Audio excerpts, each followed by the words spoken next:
Mathematics from university of Punjab Lahore. Welcome to my YouTube channel Mathword. उम्मीद है कि आप सब लोग खैरियत से होंगे।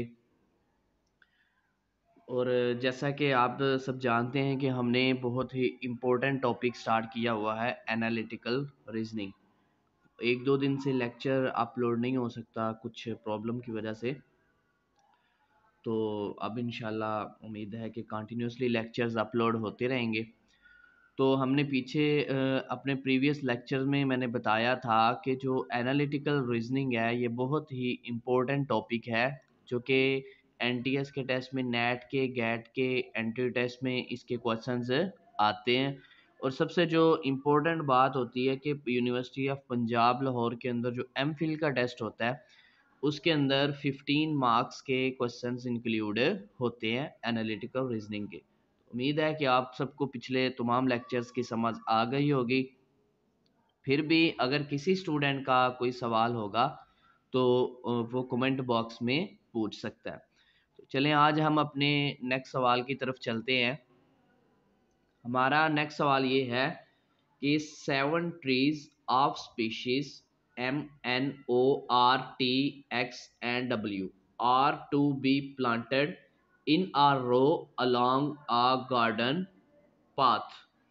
कहता है कि हमारे पास ना 7 ट्रीज हैं, स्पीशीज है उनकी 7 की, जो कि किसी प्लांटेड हैं इन a row along a garden path के, एक जो बाग है उसके रास्ते के अलोंग वो सातों जो हैं वो लगाए हुए हैं एक ही लाइन में। ये 7 ट्रीज हैं, ठीक है, जो एक गार्डन के साथ जो रास्ता है उसमें एक ही कितार में लगाए हुए हैं। अब इसके अंदर जो फॉलोइंग कंडीशंस हैं उसमें सबसे पहले ये है कि species R must be planted third in the row, कि जो हमारे पास आर है, आर की स्पीशीज है वो कितने नंबर पे है? थर्ड नंबर पे। मस्ट बी का मतलब होता है कंफर्म, पक्का वो तीसरे नंबर पे कितार में होगा। दूसरी कंडीशन है species X must be planted sixth in the row, कि जो स्पीशीज एक्स है वो छठे नंबर पर होगा कितार में, यानी कि 6 नंबर पे होगा स्पीशीज एक्स मस्ट बी। जहां पे मस्ट बी का लफज आ जाए इसका मतलब है कि पक्का, कंफर्म। उसके बाद है species N and T must be planted with exactly 1 tree between them. कहता है कि जो स्पीशीज एन और टी हैं हमारे, ये इस तरह होंगे कि इन दोनों के दरमियान एक ट्री और आना लाजमी है, कि जैसे एन और बीच में कोई और आ गया और फिर टी, या टी पहले आ गया बीच में कोई और एन, यानी कि एन और टी के दरमियान एक स्पीशीज और आना जरूरी है। उसके बाद जो लास्ट कंडीशन है species M and W may not be planted next to one another.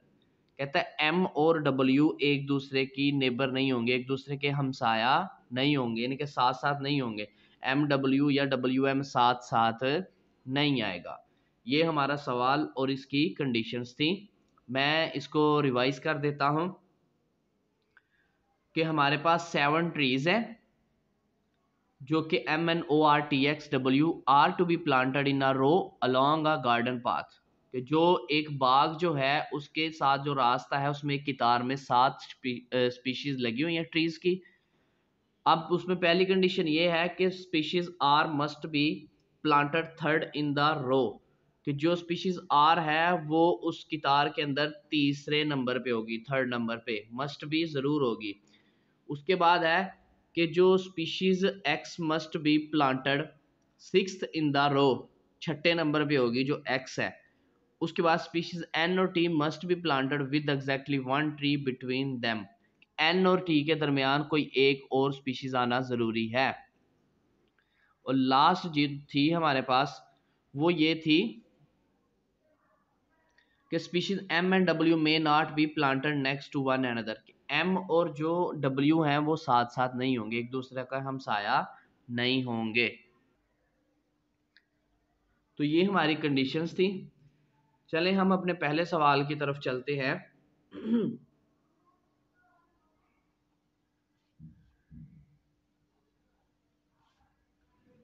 हमारा जो पहला सवाल है आज का वो ये हमने लिखा है, विच of the following is an acceptable planting sequence. कि कहता है कि ऊपर वाली कंडीशंस को देखते हुए बताओ कि उनका जो दरख्त थे, जो ट्रीज थे, उनकी प्लांटिंग सीक्वेंस क्या हो सकती है, कि वो एक कितार के अंदर किस सीक्वेंस के साथ हो सकते हैं। तो चलें पहले हम जो कंडीशंस थी ऊपर हमारे, हम उसको लिखते हैं। पहली कंडीशन थी हमारी जो, वो क्या थी कि R must be planted third in the row. यानी कि जो पहली कंडीशन है उसके अकॉर्डिंग जो आर है उसकी पोजीशन थर्ड होगी। सेकंड कंडीशन क्या, species X must be planted sixth in the row. कि जो दूसरी कंडीशन है उसके अकॉर्डिंग जो एक्स है उसकी पोजीशन क्या होगी, सिक्स, छठे नंबर पे। ठीक है। उसके बाद हमारी जो तीसरी कंडीशन है, species N T must be planted with exactly one tree between them. कि जो तीसरी है वो इस तरह होगी कि या एन वन टी, मतलब कि एन और बीच में कोई और वन एक आ जाएगी। वन मैंने इसलिए लिखा है कि एन टी के दरमियान एक आएगी स्पीशीज, इसलिए वन लिखा है। या टी वन एन, ऐसे भी हो सकता है। एन और टी के दरमियान एक आएगा, या टी और एन, एन और टी एक पहले आया बाद में उससे फर्क नहीं पड़ेगा। उसके बाद लास्ट कंडीशन थी, स्पीशीज एम और W may not be planted next to one another. ये फोर्थ कंडीशन है, उसके अकॉर्डिंग एम और डब्ल्यू या डब्ल्यू और एम ये पॉसिबल नहीं है। तो चौथी कंडीशन जो थी, एम डब्ल्यू या डब्ल्यू एम जो है ये दोनों साथ साथ पॉसिबल नहीं है। ये हमारी कंडीशन थी। अब हम अपने सवाल की तरफ चलते हैं। हमारा सवाल क्या है, ये मैंने नीचे कंडीशंस भी लिख दी हैं। विच of the following is an acceptable planting sequence. इनमें से बताओ एक्सेप्टेबल प्लांटिंग सीक्वेंस कौन सा हो सकता है। सबसे पहला जो है वो है, हमारे पास जितने भी ऑप्शंस हैं हम उसके ऊपर कंडीशन चेक करेंगे। सबसे पहली कंडीशन है कि आर जो है वो थर्ड नंबर पे आना चाहिए। तो ऑप्शन ए में देखो 1 2 3 4, आर जो है वही थर्ड नंबर पे नहीं है, तो इसका मतलब ये कंडीशन सेटिस्फाई नहीं हो रही, पहली कंडीशन ही फेल हो गई है इस पे, तो इसलिए ये वाला ऑप्शन नहीं आ सकता। दूसरा देखो, आर थर्ड नंबर पे है, इसका मतलब जो पहली हमारी ऑप्शन है कि आर थर्ड पे होना चाहिए, कंडीशन है वो सेटिस्फाई होगी। दूसरी क्या है कि एक्स छठे नंबर पे हो, तो ये देखो जो एक्स है हमारा वो सिक्स नंबर पे है, दूसरी भी सेटिस्फाई हो गई। तीसरी क्या है, एन और टी के दरमियान कोई एक आना चाहिए, तो देखो यहाँ पे एन और टी के दरमियान एक आ गया, एक्स आ गया, तो इसका मतलब थर्ड कंडीशन भी सेटिस्फाई। फोर्थ कंडीशन क्या थी, एम और डब्ल्यू या डब्ल्यू एम ये साथ साथ नहीं होंगे, तो बी ऑप्शन में देखो एम और डब्ल्यू दोनों साथ है, तो लिहाजा ये कंडीशन सेटिस्फाई नहीं हुई, इसलिए ये ऑप्शन भी नहीं आएगा। थर्ड में देखो, पहली कंडीशन क्या, आर थर्ड नंबर पे है, ये देखो आर थर्ड पे है, तो ये थर्ड पे ट्रू हो गई। दूसरी कंडीशन है एक्स सिक्स नंबर पे हो, ये देखो एक्स सिक्स नंबर पे है, ये भी ट्रू। तीसरी क्या है, एन और टी के दरमियान कोई एक आना चाहिए, तो ये देखो टी और एन तो साथ साथ आ गए, इनके दरमियान तो कोई और स्पीशीज आ ही नहीं रही, इसलिए थर्ड कंडीशन जो है वो सेटिस्फाई नहीं हुई, क्योंकि टी और एन के दरमियान किसी एक और का लाजमी आना ज़रूरी है, इसलिए ये ऑप्शन भी करेक्ट नहीं है। ऑप्शन डी बचा, इसमें देखो आर कितने नंबर पे है, थर्ड पे, ये पहली कंडीशन थी। दूसरी एक्स सिक्स नंबर पे, ये देखो एक्स सिक्स नंबर पे, ये भी सेटिस्फाई हो गई। उसके बाद एन और टी के दरमियान एक होना चाहिए, या टी और एन, तो ये देखो टी और एन के दरमियान एक नंबर आ रहा है, आर आ रहा है, तो ये कंडीशन भी सेटिस्फाई हो गई। फोर्थ क्या, एम और डब्ल्यू साथ ना हो, ये देखो डब्ल्यू और एम साथ नहीं है बल्कि इनके दरमियान एक आ गया।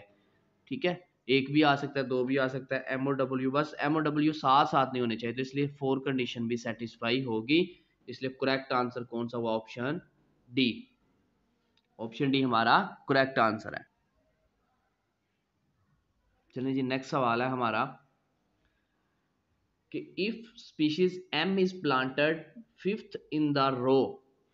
कि जो एम है हमारा वो अगर कहता है कि पांचवें नंबर पे आ जाए, he is planted fifth in the row, species n could be planted अब कहता है कि जो m है अगर उसको आप 5वें नंबर पे लगा दो तो बताओ कि जो n है फिर उसकी पोजीशन क्या होगी।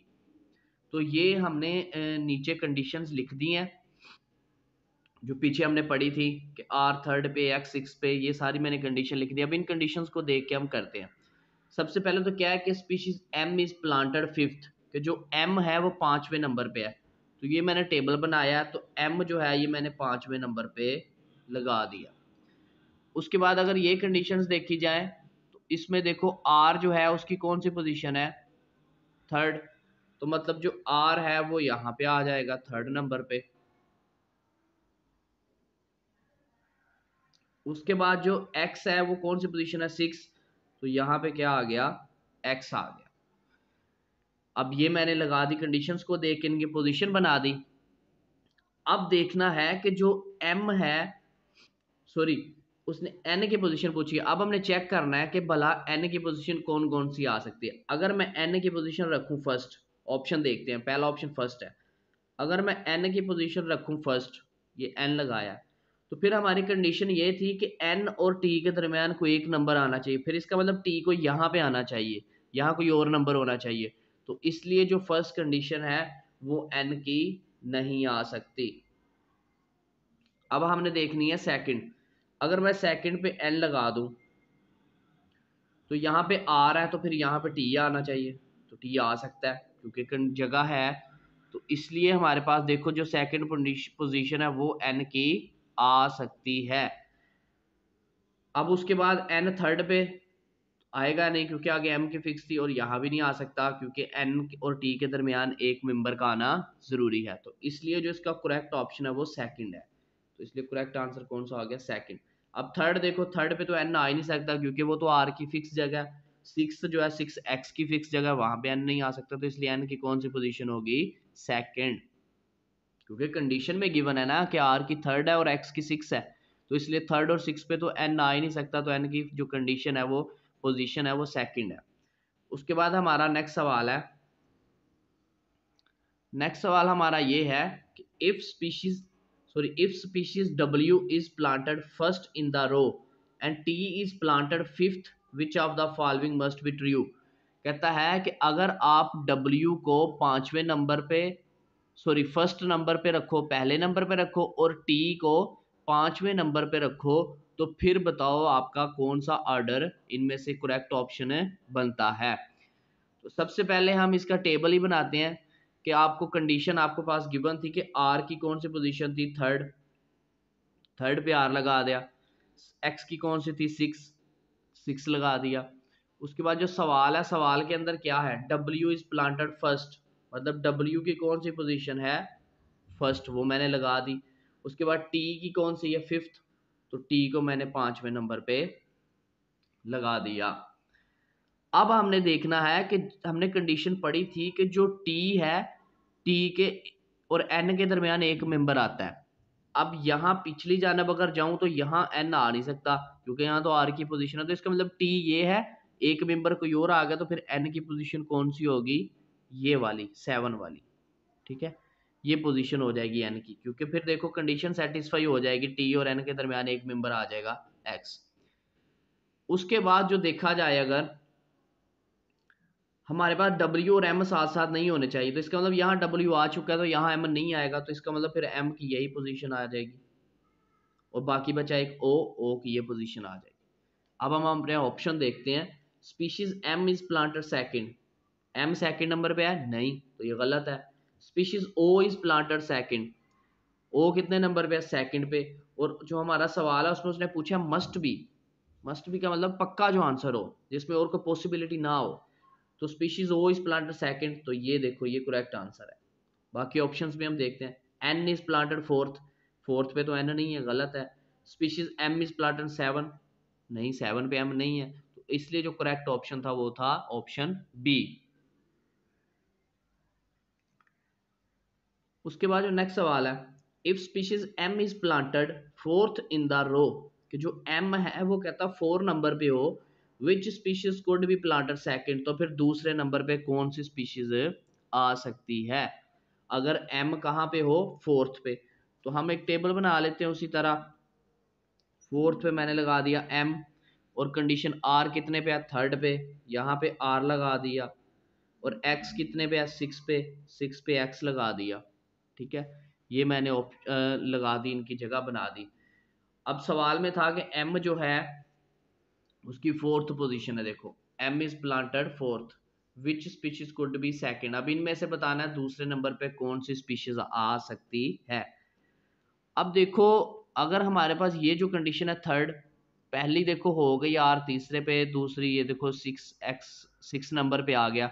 अब ये कंडीशन है n और t, या t और n जब भी आएगा उनके दरमियान एक स्पीशीज आएगी। अगर मैं यहाँ पे t रखूं तो यहाँ पे n रखूं तो यहाँ किसी और का आना जरूरी है, तो यहाँ आ ही नहीं सकता t या n, क्योंकि ये तो r की पोजीशन है, तो इसलिए ये वाले दो डिब्बे तो आ ही नहीं सकते ना t और n के लिए।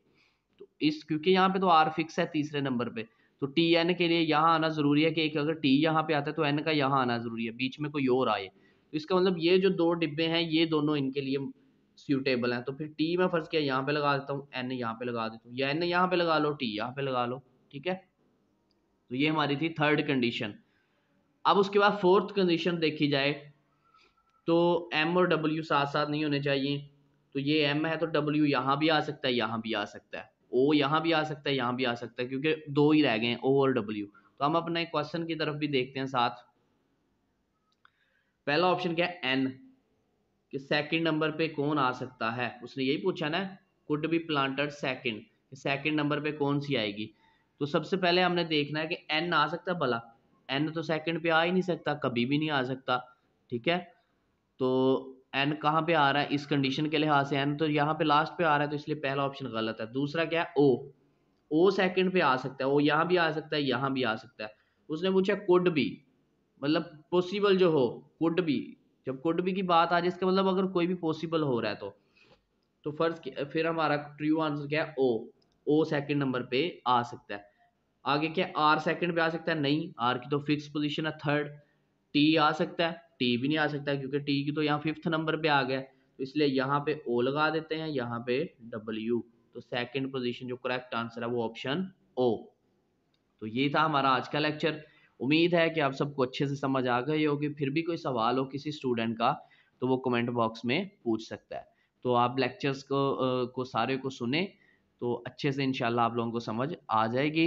दूसरा, चैनल को जिन लोगों ने सब्सक्राइब नहीं किया वो काइंडली सब्सक्राइब कर लें और बेल आइकन को प्रेस करना मत भूलिए, ताकि जो भी लेक्चर अपलोड हो वो आप लोगों को ईजीली मिल सके। तो इंशाल्लाह मिलते हैं नेक्स्ट लेक्चर में, तब तक के लिए खुदा हाफिज़, फ़ी अमानिल्लाह।